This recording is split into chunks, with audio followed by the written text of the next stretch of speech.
नमस्कार दोस्तों, मेरा नाम है रंजीत और स्वागत है आप सभी का आरकेजी सिविल पाठशाला यूट्यूब चैनल पर। दोस्तों, आज के द हिंदू न्यूज़पेपर का हम एनालिसिस करेंगे। सबसे पहले चलेंगे एडिटोरियल वाले हिस्से की तरफ और देख लेते हैं दो बड़े बड़े आर्टिकल को।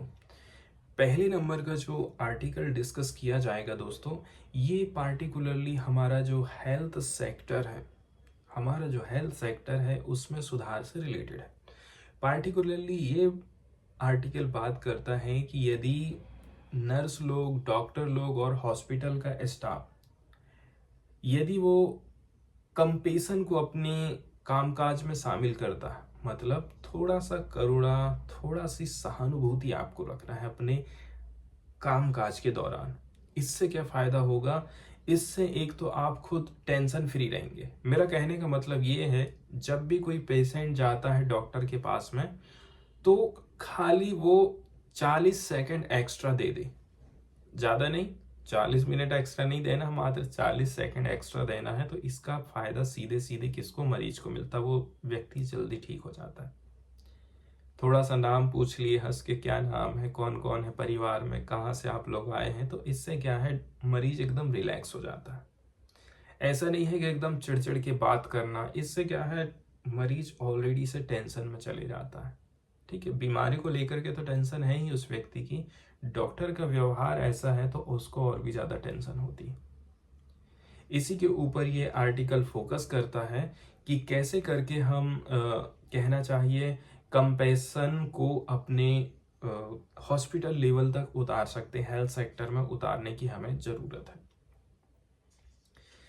इसके बाद अगला जो आर्टिकल डिस्कस किया जाएगा, ये पार्टिकुलरली हमारा जो बिजनेस सेक्टर है, बिजनेस वाले सेक्टर में इतने ज़्यादा नियम कानून हैं, इतना ज़्यादा रेड टेपिज्म बढ़ गया है, तो करप्शन भी बढ़ गया है। इससे फॉरेन इन्वेस्टर हमारे देश में नहीं आएंगे, क्योंकि उनकी कंपनी को यदि यहाँ स्थापित होना है तो बहुत सारे फॉर्म बनना पड़ेगा, बहुत सारे कागज फिलअप करना पड़ेगा, और जहाँ जहाँ भी कागज आप डालेंगे वहाँ वहाँ आपको थोड़ा बहुत खिलाना पड़ेगा। मतलब भ्रष्टाचार इतना ज़्यादा हो गया है कि बिजनेस करना यहाँ पर बहुत मुश्किल हो गया है। इससे क्या होता है, जिन देशों में नियम कानून आसान है वहां पर जाकर के वो कंपनी अपना प्लांट लगाती है। इसलिए सरकार को अपना जो कॉम्प्लायंस है उसको इजी बनाने की कोशिश करना चाहिए, डिजिटल की तरफ उसको बढ़ना चाहिए। डिजी लॉकर जैसी चीज़ों का हमें इस्तेमाल करना है और डॉक्यूमेंट को एक जगह से दूसरी जगह भेजना चाहिए। ये दो महत्वपूर्ण आर्टिकल हैं। इसके बाद न्यूज़ वाला भी सेक्शन रहेगा, उसकी भी हम चर्चा करेंगे। तो चलिए दोस्तों, चलते हैं आगे और देख लेते हैं इस पहले आर्टिकल को, जो कि बात करता है हमारे हेल्थ केयर सिस्टम में कैसे करके रिफॉर्म्स लाया जा सकता है। ये रिफॉर्म खाली नर्स और डॉक्टर लोगों को, इसके अलावा वहाँ के जो सफाई कर्मचारी हैं या फिर जो लोग भी हैं जो कि हॉस्पिटल से जुड़े हुए हैं, उनके माइंड में थोड़ा सा बस बदलाव की ज़रूरत है, और इससे वो बड़ी बड़ी बीमारी को बहुत ही आसान तरीके से हैंडल कर सकते हैं। उनको ये ध्यान रखना है कि हम मरीजों के साथ में कैसे बातचीत करेंगे। ठीक है, मैं खुद यदि अपनी बात करूँ ना, तो एक बार हम लोग हॉस्पिटल गए थे। ठीक है, तो वहाँ पे एक बहुत सीनियर मैडम है, अब तो खाली शायद वो रिटायर हो गई होंगी। लोग उसके पास इसलिए नहीं जाते हैं क्योंकि वो बहुत ज़्यादा चढ़ के बात करती है। अब सामने वाला पेशेंट अपनी बात ही नहीं रख पा रहा है, तो उसके पास जाने से क्या फ़ायदा है। उससे अच्छे तो जूनियर लोग हैं जो कि बहुत अच्छे से सॉफ्ट बिहेवियर करते हैं, तो लोग उनके पास में ज़्यादा जाते हैं, वो सीनियर मैडम के पास में नहीं जाते हैं। ये अंतर होता है। इसके अलावा ऑलरेडी से तो मरीज को टेंशन रहती ही है अपनी बीमारी को लेकर के, यदि डॉक्टर का व्यवहार भी अच्छा नहीं रहेगा ना, तो ऑलरेडी से उनकी जो टेंशन है वो डबल हो जाती है। ऐसे में बीमारी फिर जल्दी ठीक नहीं होती। इसलिए ये जो एडिटोरियल है वो कंपेशनेट हेल्थ केयर सिस्टम की बात करता है। मतलब स्वास्थ्य देखभाल में आपका जो स्वभाव है, आपका जो नेचर है, वो एकदम दयालु होना चाहिए। इसका कितना ज़्यादा महत्व है, इसके ऊपर ये आर्टिकल बेस्ड है। इसमें बताया जाता है कि कैसे करके कंपेशन मतलब करुणा को स्वास्थ्य देखभाल का एक प्रमुख तत्व है, ना केवल मरीजों के लिए बल्कि डॉक्टर और पूरा हेल्थ केयर सिस्टम के लिए ये बहुत इम्पोर्टेंट हो जाता है। इसलिए आपको ध्यान रखना है कि अपना व्यवहार ठीक ठाक रहे। 7 फरवरी 2025 को WHO ने compassion and primary health care नामक एक रिपोर्ट जारी करी है, जिसमें कंपेशन को, करुणा को, दयालुता को प्राथमिक हेल्थ केयर में एक परिवर्तनकारी पावर, शक्ति के रूप में मान्यता दी है। WHO के जो डायरेक्टर जनरल है डॉक्टर टेड्रोस अधनोम गेब्रियस, इन्होंने वर्ल्ड हेल्थ सिस्टम में कंपेशन मतलब दयालुता की भूमिका की गहरी जांच करने की अपील करी है, विशेष रूप से ये देखने के लिए कि ये हेल्थ केयर सर्विस की क्वालिटी और प्राइमरी हेल्थ केयर के साथ में कैसे करके जुड़ी हुई है।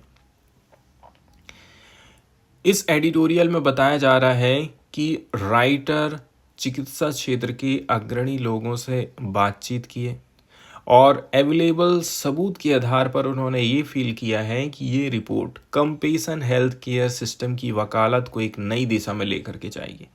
उन्होंने 2025 में 74वें नंबर की वर्ल्ड हेल्थ असेंबली और कई सारे जो WHO हैं, यूनाइटेड नेशंस के फोरम्स हैं, यहाँ पर हेल्थ केयर में कंपेशन को वर्ल्ड लेवल पर अपनाने के लिए आह्वान किया था। कैसे करके हम लोग जो है डॉक्टर और मरीज के बीच में जो रिलेशन है उसको बेटर कर सकते हैं। अब हम बात कर लेते हैं कंपेशनेट हेल्थ केयर सिस्टम के क्या लाभ हैं और मरीजों और चिकित्सा समुदाय को इस चीज़ को समझने की ज़रूरत है। देखिए, स्वास्थ्य देखभाल में करुणा, दयालुता दोनों पक्षों, चाहे वो मरीज हो चाहे वो स्वास्थ्य सेवा प्रदाता हो, दोनों के लिए फायदेमंद होती है। अस्पताल या डॉक्टर के पास जाने पर हमें 2 प्रकार के हेल्थ केयर प्रोफेशनल्स मिलते हैं, 2 प्रकार के स्वास्थ्य कर्मी मिले। एक तो ऐसे थे जो कि इम्पोलाइट और इनडिफरेंट थे, मतलब एकदम रूखा व्यवहार, एकदम उदासीन टाइप के। सेकेंड नंबर के कंपेशनेट टाइप के, मतलब दयालु कर्मचारी, दयालु डॉक्टर, दयालु नर्स, दयालु पूरा स्टाफ है, जो कि हमारे उपचार प्रक्रिया में बड़ा बदलाव लाते हैं। अब Stanford universities centre for compassion and altruism research and education की बात करें, ठीक, इसने एक अध्ययन किया था जिसमें पता चला है जिन मरीजों का इलाज कंपेशनेट हेल्थ केयर प्रोवाइडर के द्वारा किया जाता है वे लोग जल्दी ठीक हो जाते हैं। उनका हॉस्पिटल स्टे मतलब अस्पताल में रहने की अवधि भी कम रहती है। इसके अलावा जॉन्स हॉपकिंस हॉस्पिटल के एक नए अध्ययन में पता चला है कि कंपेशनेट कम्युनिकेशन कैंसर रोगियों के ठीक होने में बहुत महत्वपूर्ण भूमिका निभाता है। मात्र डॉक्टर को अपना 40 मिनट का extra time 40 second extra time देना है मरीज के साथ। मतलब बीमारी के बारे में तो आप पूछ ही रहे हैं, थोड़ा सा उसका नाम पूछ लिए, क्या नाम है आपका, कहाँ से आए हो, कौन कौन है फैमिली में, थोड़ा हंस के बात कर लिए। 40 सेकंड यदि आप एक्स्ट्रा बिताते हैं और ये कहते हैं we are in this together, मतलब हम इसमें एक साथ हैं, तो मरीज की चिंता कम हो जाती है। आप टेंशन मत लीजिए, हम है ना, इतना ही तो कहना है डॉक्टर को, और उसकी रिकवरी रेट बेहतर हो जाती है।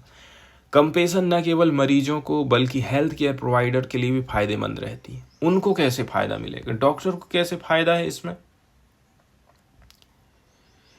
इससे उनका जो तनाव है ना वो कम रहता है। मतलब जॉब से आप सेटिस्फाई हैं, जॉब सेटिस्फिकेशन बढ़ता है। वे अपने मरीजों के साथ जो रिलेशन है उनको मजबूत बनाते हैं, जिससे हेल्थ केयर क्वालिटी में सुधार होता है। यहाँ पर हमको चीज़ों को समझना है, करुणा, सहानुभूति, ठीक है, हिंदी में तो लगभग सभी एक से दिखाई दे रहे हैं, हमको अंग्रेजी के वर्ड समझने की ज़रूरत है, जैसे कि सिंपैथी, एम्पैथी और कंपेशन। सिंपैथी का मतलब है कि थोड़े से समय के लिए मेरे माइंड में ये आया, अरे यार इसको तो वाकई में प्रॉब्लम है, लेकिन मैंने उसके लिए कोई काम नहीं किया। एम्पैथी क्या होती है, मेरा दोस्त को ये दिक्कत है यार, एक काम करता हूँ, मैं ही जाता हूँ और मैं ही उसके साथ में उसका काम निपटाता हूँ। अब मेरे को खुद टेंशन होने लगी, मेरे को खुद चिंता और डिप्रेशन होने लगी है। इसको बोलते हैं इम्पैथी। सिंपैथी का मतलब ये है, थोड़े से टाइम के लिए मेरे को लगा नहीं यार मेरा दोस्त बहुत दिक्कत में है, लेकिन मैं उसके लिए कुछ किया नहीं, उसको हम बोलते हैं सिंपैथी। सेकंड नंबर पे आ जाता है इम्पैथी। इम्पैथी का मतलब होता है कि हम दूसरों की तकलीफ़ों को अपने ऊपर ले लेते हैं। इसमें क्या होगा, मुझे खुद टेंशन होने लगेगी। तीसरे नंबर की सबसे बेस्ट जो चीज़ होती है वो होती है कंपेशन, मतलब करुणा। ये माइंडफुल प्रॉब्लम सॉल्विंग है, सचेत समस्या समाधान है। इसमें मरीज का दर्द आप महसूस करते हैं लेकिन मेंटल स्टेबिलिटी रहेगी। जैसे कि डॉक्टर लोग करते हैं, आपकी बीमारी को सुन कर के वो खुद टेंशन नहीं लेने लग जाते हैं, एकदम रिलैक्स। इससे पेशेंट रिकवरी और हेल्थ केयर क्वालिटी दोनों बेहतर हो जाते हैं। कंपेशन को अपनाने से हेल्थ केयर प्रोवाइडर को एम्पैथी फैटिग मतलब सहानुभूति की थकान से हम बचा सकते हैं और वे लंबे समय तक बेस्ट सर्विसेज प्रोवाइड करते रहेंगे। मेंटल हेल्थ में कंपेशन की क्या भूमिका हो सकती है? हालांकि WHO की रिपोर्ट प्राइमरी हेल्थ केयर पर केंद्रित है, लेकिन मानसिक स्वास्थ्य में भी करुणा की बहुत ज़्यादा इम्पोर्टेंस होती है। ठीक है, मेंटल हेल्थ एक्सपर्ट का मानना है कि डिप्रेशन आने वाले टाइम में एक महामारी बन जाएगी, क्योंकि इसका असर पूरी दुनिया में तेज़ी के साथ बढ़ रहा है और इसके लॉन्ग टर्म कॉन्सिक्वेंसेस भी बहुत ज़्यादा होने वाले हैं। राइटर का कहना है, यदि हम बचाए गए बाल श्रमिक और शोषण से मुक्त किए गए बच्चों के साथ अपने अनुभवों की बात करें, तो राइटर का कहना है कि एक बच्चे का नाम प्रदीप है, जिसे जन्म के बाद एक एग्जॉर्सिस्ट मतलब ओझा ने अशुभ बता करके बलि चढ़ाने की सलाह दी थी। बलि के समय गलती से उसके सिर पर कहना चाहिए वार सही से नहीं हुआ होगा, वो बच गया। अब उसको अशुभ मान करके छोड़ दिया गया। बाल आश्रम की बात करें, सत्यार्थी मूवमेंट फॉर ग्लोबल करुणा का पुनर्वास केंद्र में इसको लाया गया। कंपसनेट केयर के माध्यम से उसका जीवन पूरी तरह से बदल चुका। ये एग्जाम्पल बताता है कि कंपेशन केवल भावनात्मक समर्थन नहीं है, बल्कि इससे किसी की बॉडी में चेंजेस भी आ जाता है। अब एक चीज़ हमें समझने की ज़रूरत है कि भाई कंपेशनेट केयर को कैसे करके आप अपनाएंगे। अब सवाल ये है कि मेडिकल प्रोफेशनल को अपने कार्यों में ये चीज़ कैसे करके शामिल करेंगे। पहले नंबर की बात यह है, अवेयरनेस हमें फैलाना पड़ेगा।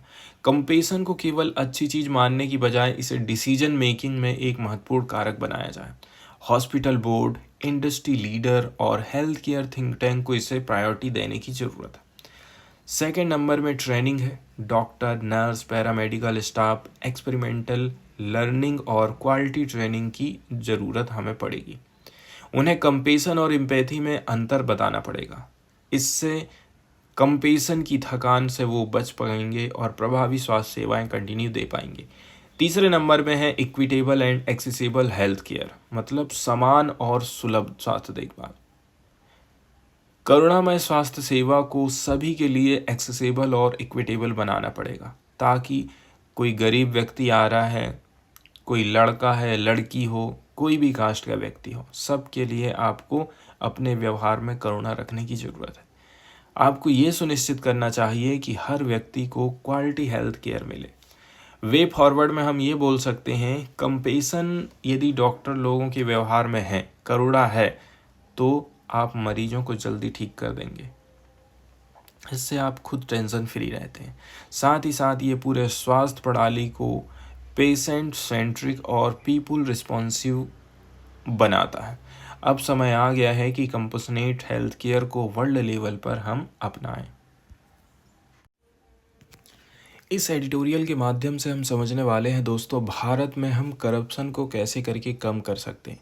पार्टिकुलरली हमारे यहाँ जो बिजनेसेस चल रहे हैं, कोई भी कंपनी, नई कंपनी स्थापित हो रही है, बाहर से कोई कंपनी आकर के अपना प्लांट लगा रही है, तो उसको जगह जगह रुपया पैसा देना पड़ता है, घूस खिलाना पड़ता है, तब जा कर के वो अपना बिजनेस यहाँ पर स्थापित कर पाती हैं। इसी के ऊपर ये आर्टिकल बेस्ड है, तो इस आर्टिकल के माध्यम से हम समझने वाले हैं दोस्तों, कैसे करके हमारे देश में करप्शन तेज़ी के साथ में बढ़ते जा रहा है। पार्टिकुलरली इससे क्या होता है, करप्शन के चलते चलते जो हमारे देश में बिजनेस है उसको करना बहुत मुश्किल हो जाता है, उनको एक्स्ट्रा पैसे खर्चा करने पड़ जाते हैं। ये ऐसा इसलिए हो रहा है क्योंकि हमारे यहाँ पर बहुत सारे नियम कानून हैं, एकदम मिक्स टाइप के हो गए हैं। ठीक है, भारतीय व्यापार जगत में कंप्लायंस से जुड़े कुछ चुनौतियां हैं और उसका क्या समाधान हो सकता है, इसके ऊपर ये आर्टिकल बेस्ड है। कंप्लायंस प्रोविज़न, इसका मतलब ये है कंपनियां भी कोई धोखाधड़ी ना करें, इसके लिए उनको कुछ नियम कानूनों का पालन करना पड़ेगा। लेकिन ये जो अनुपालन के प्रावधान हैं भारत में व्यापार संचालन के लिए ज़रूरी तो हैं, लेकिन इनका मिसयूज़ करप्शन और रेड टेपिज्म को बढ़ावा देने के लिए किया जा रहा है। ठीक है, जिसको बोलते हैं लाल फीताशाही। अब इतने सारे जब हमको नियम कानून फॉलो करने पड़ेंगे किसी भी कंपनी को, तो जाहिर सी बात है जगह जगह उनको कागज़ देना पड़ेगा। जगह जगह यदि वो कागज़ दे रहे हैं तो आप ये समझ लीजिए हर जगह उनका कागज़ ऊपर कैसे करके जाएगा, उनको ऑफिसर लोगों को खिलाना पड़ेगा। लाल फीताशाही, रेड टेपिज्म एक हमारी एडमिनिस्ट्रेशन से जुड़ी प्रॉब्लम होती है, जिसमें सरकारी प्रक्रियाएं बहुत ज़्यादा जटिल, धीमी और अनावश्यक रूप से कठिन होती हैं। इसका मुख्य कारण है अत्यधिक ब्यूरोक्रेसी, नियम कानून बहुत ज़्यादा है और एडमिनिस्ट्रेशन काम नहीं कर पा रहा है। ये जो वर्ड है दोस्तों रेड टेपिज्म, अंग्रेजी के रेड टेप। वहीं यदि हम लाल फीताशाही के मुख्य लक्षणों की बात करें कि लाल फीताशाही कहाँ कहाँ पर कब कब हमको देखने को मिलती है। एक्सेसिव पेपर वर्क होना, हर छोटे छोटे काम के लिए बहुत सारे फॉर्म भरना पड़ रहा है। इसके अलावा कठिन प्रक्रियाएं, जो प्रोसीजर है वो काफ़ी हार्ड है। सरल कामों के लिए भी कई सारे स्टेप से होकर के गुजरना पड़ रहा है। ब्यूरोक्रेटिक डिले हो रहा है। सरकारी अधिकारी नियमों का पालन करने के नाम पर फैसले लेने में देरी करते हैं। एग्जाम्पल के तौर पर यदि देख लें, हमने एक प्लाट लिया था यहीं पर पास में 2-4-5 किलोमीटर के अंदर में। अब हमें उस प्लॉट का सीमांकन करवाना था। ठीक है, तो प्लॉट का सीमांकन के लिए हमें लगभग 2-3 महीने हो चुके हैं, अभी तक उसका सीमांकन नहीं हो पाया है। जब भी RI आता है हर बार खर्चा पानी के नाम में कुछ ना कुछ लेता है। तो ये सब चीज़ें कैसे करके ख़त्म होंगी। अत्यधिक ब्यूरोक्रेटिक डिले किया, वो जानबूझ करके डिले करते हैं ताकि सामने वाला चक्कर काट काट के कार काट करके परेशान हो जाए और अपने आप उसके जेब से पैसा निकले। सर बोले लो सर आप जल्दी कर दो मेरा काम, वो लोग यही करते हैं। इसके अलावा अननेसेसरी अप्रूवल्स, किसी भी काम के लिए बहुत सारी परमिशन की ज़रूरत होती है। इसके अलावा काम में देरी करना, परियोजनाएं वर्षों तक लटकी रहती हैं। इसके अलावा यही सब बातें जिसके चलते चलते करप्शन को इनकरेजमेंट मिलता है। ठीक है, ये सब लाल फीताशाही के एग्जाम्पल हैं। ठीक है, और इन्हीं से हमें लड़ाई लड़ने की ज़रूरत है। अब हम चलते हैं एडिटोरियल की तरफ और चर्चा कर लेते हैं इस आर्टिकल को। भारत में व्यापार करना आज भी बहुत सारी जटिलताओं से भरा हुआ है। बहुत सारे कॉम्प्लायंस है, बहुत सारे अनुपालन हैं, जिसके चलते चलते हमारे देश के जो व्यवसायी हैं उनको एक स्टैंडर्ड में संचालित करना पड़ता है, सरकार के नियमों का पालन करना पड़ता है। लेकिन इसी का फ़ायदा अधिकारी लोग उठाते हैं, करप्शन करते हैं। रेड टेपिज्म को ये चीज़ बढ़ावा देता है। कई सारे मामलों में सरकारी अधिकारी अनुपालन नियमों का उपयोग ब्राइब्स लेने के लिए करते हैं, घूस लेने के लिए करते हैं, जिससे व्यापारियों को अनावश्यक बाधाओं का सामना करना पड़ जाता है। हाल फिलहाल में देखा जाए इंडिया बिजनेस करप्शन सर्वे आया था। ठीक है, 2024 का ये सर्वे है। इसके बारे में अपन देख लेते हैं कि इसमें क्या बोला जाता है। ये जो सर्वे था इसमें ये बोला जा रहा है कि देखिए 66% जो बिजनेसमैन हैं उन्होंने ये स्वीकार किया है कि हमने कहीं ना कहीं घूस दिए हैं। 54% लोग कह रहे हैं कि उन्हें सरकारी प्रक्रियाओं को तेज करने, लाइसेंस प्राप्त करने, परमिट प्राप्त करने, अनुपालन सुनिश्चित करने या फिर डुप्लीकेट लाइसेंस प्राप्त करने के लिए पैसा खिलाना पड़ा अधिकारियों को। सबसे ज़्यादा भ्रष्टाचार होता है labour, GST, income tax, pollution, provident fund, property registration, drug और हेल्थ सेक्टर में। अब आप खुद सोच लीजिए, सरकारी हॉस्पिटल में जो डिलीवरी हो रही है, ठीक है, अब सरकारी हॉस्पिटल में जो डिलीवरी होती है तो आप सोच लीजिए कि वहाँ पर कितना ज़्यादा घूस लेती हैं, पार्टिकुलरली ये जो नर्स लोग रहती हैं या फिर आया लोग रहती हैं, ठीक है, काम करने वाली, वो एक डिलीवरी के ऊपर कोई किसी से 500 रुपये ले लेंगी, ठीक है, बोलेंगे आप थोड़ी बहुत बच्चा दिखाई के लिए खर्चा पानी दे दो। आप 200 रुपये देंगे तो बोलेंगे नहीं इतना सा, अरे बेटा हुआ है, 1000-2000 तो दीजिए। इस प्रकार से जो करप्शन है सरकारी हॉस्पिटल में तेजी के साथ में बढ़ते जा रहा है। अब चल लेते हैं आर्टिकल की तरफ फिर से। इस स्थिति के कारण फॉरेन इन्वेस्टर भारत में निवेश करने से हिचकिचा रहे हैं। इस चीज़ को आपको समझने की ज़रूरत है, ठीक है, कि भाई क्यों हमारे देश में फॉरेन इन्वेस्टमेंट नहीं आ रहा है। क्योंकि कोई भी फॉरेन वाली कंपनी है, यदि उसको यहाँ पर स्थापित होने में एक्स्ट्रा पैसा खर्चा करने पड़ जा रहे हैं, डिले होते जा रहा है, तो वो यहाँ पर क्यों अपना पैसा खर्चा करेगी। कॉम्प्लायंस से जुड़ी कुछ प्रमुख समस्याएं हैं, जैसे कि अनुपालन नियमों का भ्रष्टाचार के लिए दुरुपयोग। कई सरकारी अधिकारी अनुपालन प्रावधानों का यूज करके व्यवसायियों से रिश्वत लेते हैं। कई व्यापारियों को ये फीलिंग हुआ है कि भले ही वे सभी नियम का पालन कर रहे हैं, इसके बाद भी अनऑफिशियल पेमेंट करना पड़ रहा है, तब जाकर के आपको अप्रूवल मिलता है। ठीक इसी प्रकार से मान के चल लीजिए आप जा रहे हैं, रास्ते में हेलमेट लगाए हैं, सब है, कागज़ भी है, इसके बावजूद भी आपसे ट्रैफिक वाला कुछ ना कुछ गलती निकाल करके अपना खर्चा पानी वो ले लेगा। इंस्पेक्टर्स को अत्यधिक अधिकार दिए जाते हैं, जिनका उपयोग वे बिना जवाबदेही अकाउंटेबिलिटी के व्यापारियों को धमकाने में करते हैं। एग्जाम्पल के लिए, किसी फैक्ट्री के निरीक्षण के दौरान यदि कोई इंस्पेक्टर को मामूली भी गलती मिलती है तो वो फैक्ट्री बंद करने की धमकी देकर के रिश्वत की मांग कर सकता है। इससे व्यापार जगत में अनिश्चितता और डर का माहौल बना रहता है। इस चीज़ को ख़त्म करना बहुत ज़्यादा ज़रूरी है। प्रीवियस एक साल की बात करें, मतलब पिछले एक साल में 9420 नए कॉम्प्लायंस से रिलेटेड अपडेट जारी किए गए हैं। मतलब एक दिन में सरकार ने 36 बदलाव कर दिए हैं। अब आप सोचिए कितना मुश्किल हो जाएगा यहाँ पर बिजनेस करना। इस तरह की अनियमित और बार बार बदलती नीतियाँ बताती हैं या तो सरकारी तंत्र फॉरसाइट पूर्वानुमान की कमी से ग्रस्त है, या फिर जानबूझकर भ्रष्टाचार के लिए सरकार ने रास्ता खोल दिया। एक केस स्टडी की यहाँ पर चर्चा करी जाती है। भारतीय खाद्य सुरक्षा और मानक प्राधिकरण ने फसाई ने इस साल फूड लेबलिंग रूल्स में बदलाव साल में केवल एक बार करने का निर्णय लिया। सरकार का कहना है इस प्रकार के चेंजेस, कुछ भी चेंजेस हम एक ही बार करेंगे। इससे खाद्य उत्पाद निर्माताओं को नियमों के अनिश्चित बदलाव से राहत मिल जाएगी।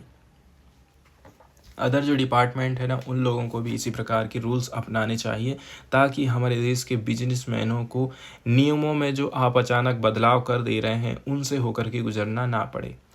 इसके अलावा एफडीआई पर भी बहुत सारे कॉम्प्लायंस हैं और उनकी कॉम्प्लेक्सिटी भी है, जटिलता भी है। EY फिक्की के द्वारा एक सर्वे कराया गया था, ठीक है। इस सर्वे में हमें बहुत सारी जानकारी मिली है, जिसमें बोला जा रहा है 80% व्यवसायियों को, बिजनेसमैन का मानना है कि करप्शन और कॉम्प्लायंस की कॉम्प्लेक्सिटी एफडीआई को डाउन कर रही है। इन्वेस्टर को स्टेबिलिटी और ट्रांसपेरेंसी वाले देश पसंद होते हैं, लेकिन भारत में कानून बदलते रहते हैं, इससे इन्वेस्टर असमंजस में पड़े रहते हैं। अमेरिका, सिंगापुर, यूनाइटेड किंगडम जैसे देश भारत की तुलना में व्यापार करने के लिए अधिक अनुकूल माने जाते हैं, क्योंकि वहाँ की नीति सरल है। समाधान की यदि हम बात करें, भारत में ट्रांसपेरेंसी कॉम्प्लायंस सिस्टम कैसे करके हम लेकर के आएंगे। पहली नंबर की बात यह है, कठोर और दंडात्मक जो कॉम्प्लायंस प्रोविजंस हैं उनको हमको सरल बनाना पड़ेगा। जन विश्वास एक्ट 2023, जन विश्वास अधिनियम 2023 के अंतर्गत 180 दंडात्मक प्रावधानों को खत्म कर दिया गया है। बजट 2025 में जन विश्वास 2.0 आया है और बोला गया है कि 100 और प्रावधान हम खत्म कर देंगे, लेकिन अभी भी 20,000 से ज़्यादा ऐसे प्रावधान हैं जिसमें कठोर सजा है। इन कानूनों की समीक्षा होना चाहिए, इनको आपको सरल बनाना पड़ेगा। इसके बाद अगली चीज़ है डिजिटल फर्स्ट अप्रोच। भारत में फैक्ट्री स्थापित करने के लिए 40 से अधिक सरकारी विभागों में सैकड़ों दस्तावेज जमा करना पड़ेगा। ये पुरानी पद्धति आर्किया सिस्टम है, भ्रष्टाचार और अक्षमता को बढ़ावा दे रही है। इसके लिए one nation one business identity system लागू किया जाना चाहिए। डिजी लॉकर जैसी प्रणाली को आप समर्थन दीजिए, बढ़ावा दीजिए, ताकि सभी वैध दस्तावेज यहाँ पर आप रख सकें और सीधे सीधे सरकारी विभाग में ये प्रेषित कर दिए जाएंगे। इससे अप्रूवल का समय महीनों से घट कर के कुछ दिन में ही आ जाएगा। वर्ल्ड लेवल पर यदि हम चर्चा कर लें तो देखिए, अमेरिका अपना व्यवसाय संचालन प्रक्रियाओं को सरल बनाने के लिए department of government efficiency dose जैसी नीति लागू कर रहा है। अगर अमेरिका 27 ट्रिलियन की इकोनॉमी है, इन्वेस्टर को और भी ज़्यादा सुविधा देते जा रही, तो भारत 4 ट्रिलियन इकोनॉमी को क्यों चुनेंगे?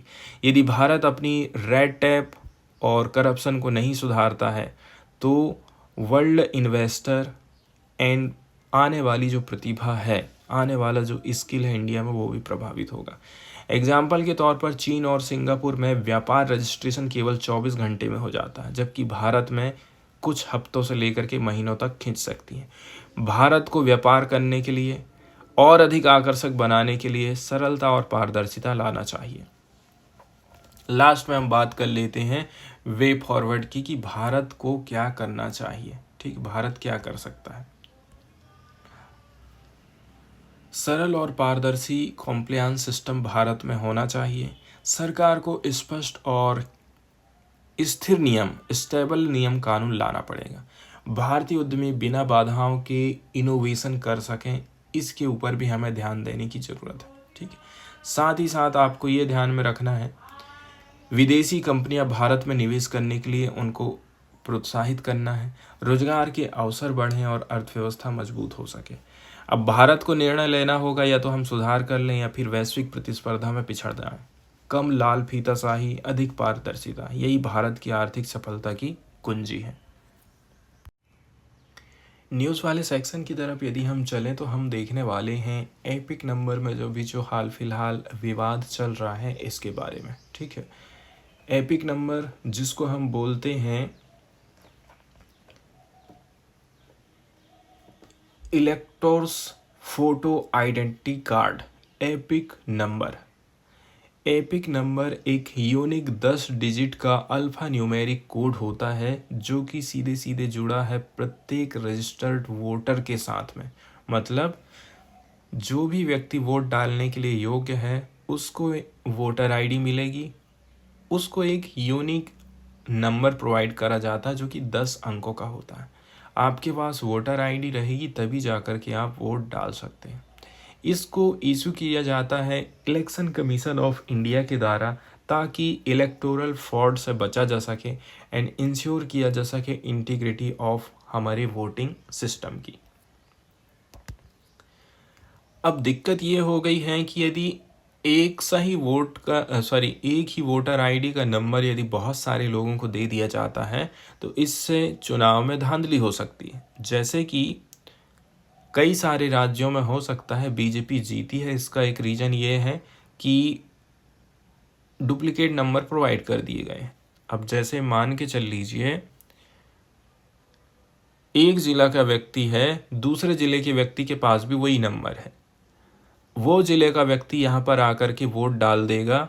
एक पहले वोट पड़ा था बीजेपी को एक, लेकिन वो आया तो 2 हो गए वोट इसके। इस प्रकार का फ्रॉड हो सकता है यदि एपिक नंबर डुप्लीकेट प्रोवाइड किया जाता है तो।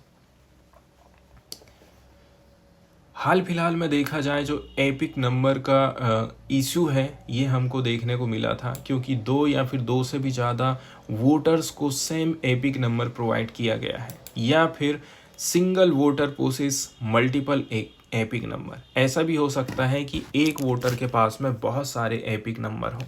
ये जो इशू है इसके चलते चलते voter fraud, election manipulation and administration confusion पैदा होता है।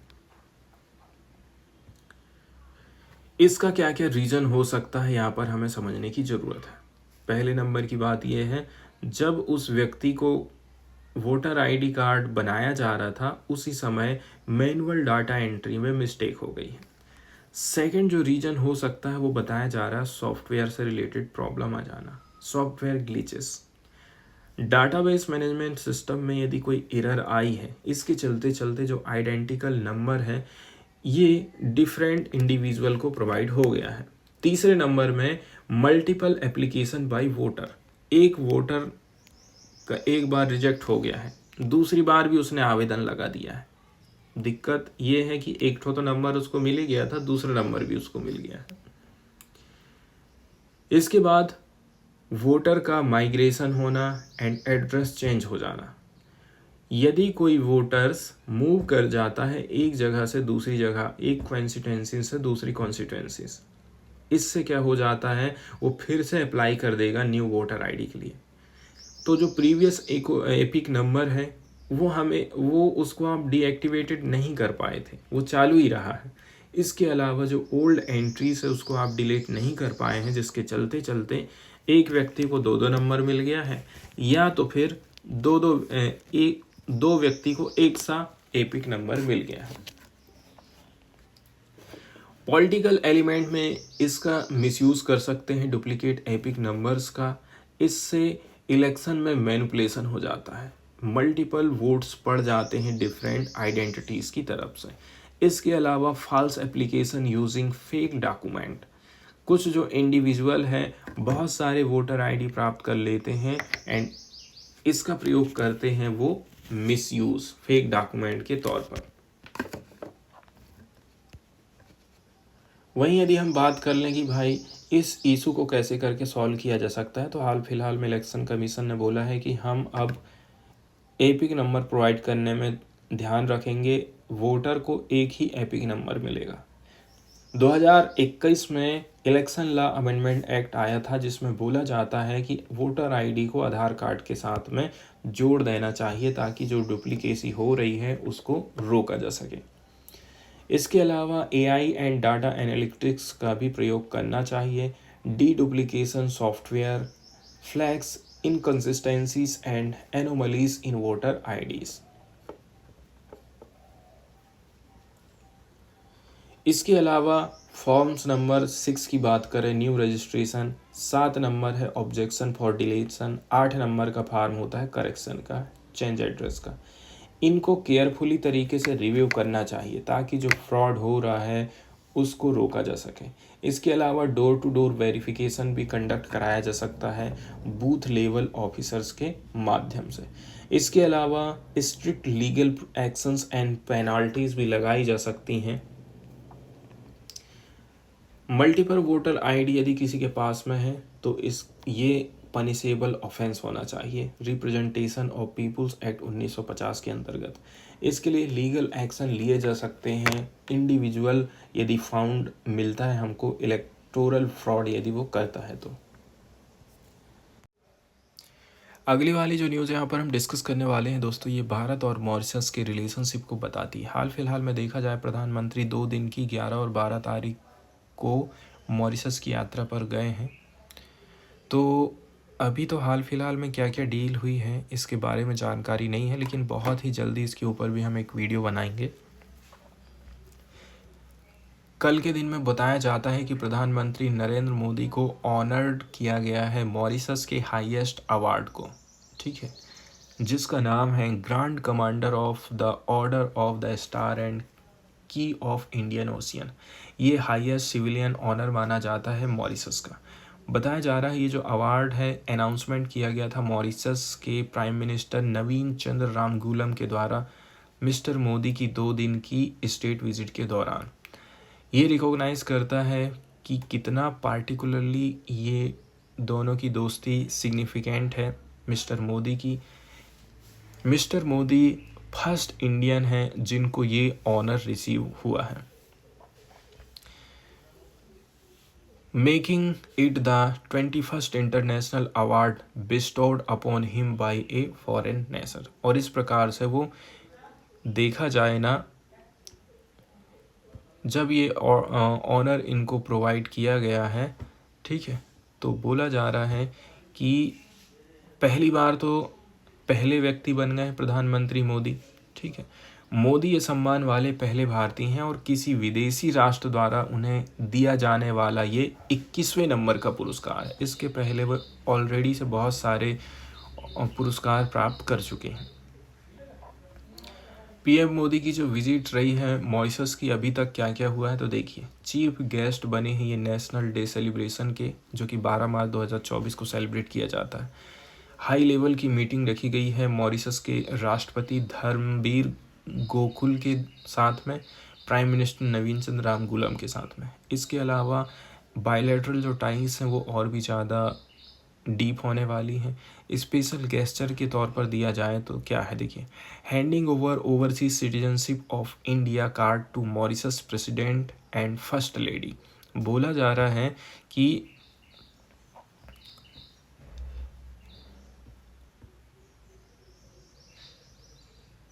मॉरिशस के राष्ट्रपति धर्मबीर गोकुल और प्रधानमंत्री नवीन चंद्र रामगुलम के साथ उच्च स्तरीय बैठक हुई है। व्यापार, सुरक्षा, संस्कृति जैसे मुद्दों के ऊपर चर्चा हुई है, ठीक है। मॉरिशस के राष्ट्रपति और प्रथम महिला को overseas citizenship of India card सौंपा जाना। वहीं यदि हम बात करें grand commander of the order of the star and की ऑफ द इंडियन ओशियन, इसको इस्टेब्लिश किया गया था मॉरिशस के द्वारा ताकि रिकॉग्नाइज किया जा सके कोई इंडिविजुअल व्यक्ति जो कि बहुत बढ़िया कंट्रीब्यूशन दे रहा है उनके देश के लिए। ये डिस्टिंग्विश्ड पर्सनालिटीज़ के ऊपर प्रोवाइड किया जाता है, जैसे पॉलिटिकल कोई लीडर है, कोई वैज्ञानिक है, कोई डिप्लोमेट है, आर्ट के सेक्टर में भी ये दिया जाता है। पास रेसिपिएंट्स के अंतर्गत देखा जाए तो इसमें global leader and eminent personalities शामिल हुई हैं जिन्होंने सिग्निफिकेंट तरीके से मॉरिशस की ग्रोथ और इंटरनेशनल पार्टनरशिप को बढ़ावा दिया है।